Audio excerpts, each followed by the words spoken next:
KTR అరెస్టుపై MLC Kalvakuntla Kavitha తీవ్రంగా స్పందించారు. విచారణకు హాజరవుతామని ముందే చెప్పినప్పటికీ తెలంగాణ భవన్ కు తాళాలు వేసిన తీరు తీవ్రంగా ఖండిస్తున్నట్లు వెల్లడించారు.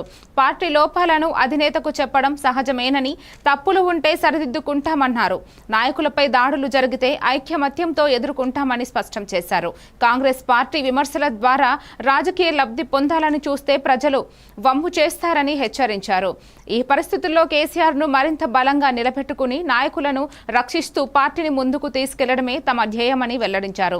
తమపై ఉన్న నమ్మకాన్ని ప్రజలు వదులుకోకుండా పోరాటం కొనసాగిస్తున్నామని చెప్పారు. తెలంగాణ ప్రజల మద్దతుతో పార్టీ తిరిగి బలపడుతుందని ఆశాభావం వ్యక్తం చేశారు.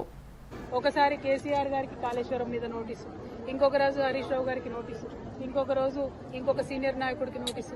ఇవాళ మరి కేటీఆర్ గారికి మరి నాకు తెలిసి ఇది 5వ 6వ నోటీసు ఇవ్వడం, ఒకటి నోటీసులు ఇచ్చిన ప్రతిసారి ప్రతి ఒక్కరు ఏదో ఒకటి మాట్లాడి మొత్తానికి ప్రజా సమస్యల నుంచి దృష్టి మరల్చాలే, వాళ్ళు పబ్బం గడుపుకోవాలని చూస్తున్నటువంటి సందర్భాన్ని మనం గమనిస్తున్నాం. నేను ఈ వైఖరిని తీవ్రంగా ఖండిస్తా ఉన్నాను. మేము ఎప్పుడో చెప్పినాం, నోటీసులు ఇస్తే పోతాం, జవాబిస్తాం, మేమేం తప్పు చేసింది లేదని మా పార్టీ తరఫు నుండి మా నాయకులందరూ కూడా అన్ని సందర్భాల్లో కూడా చెప్పినటువంటి విషయం మీ అందరికీ తెలిసిందే.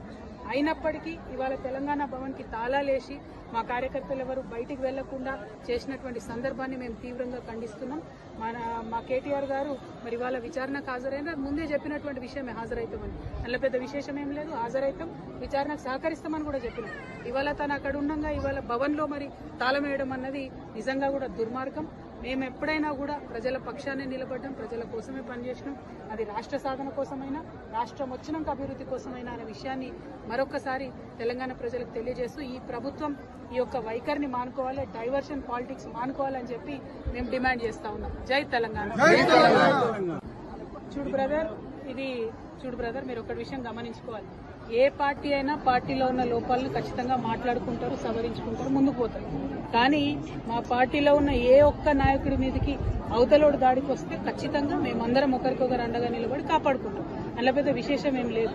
పార్టీలో ఉన్న కార్యకర్తల కోసం, వారి హక్కుల కోసం ఖచ్చితంగా మాట్లాడతాం. ఇంటర్నల్ గా పార్టీలో జరగాల్సినటువంటి మార్పులు చేర్పులు జరగాలని కోరుకుంటే మనలో పెద్ద తప్పు లేదు. అది జరగకపోతే పార్టీలు ముందుకు పోవడం కూడా ఉండదు. కాబట్టి దానికి దీనికి ముడిపెట్టాల్సిన అవసరం లేదు. మా నాయకత్వం మీద విమర్శ చేసి పబ్బం గడుపుకొని రాజకీయంగా లబ్ధి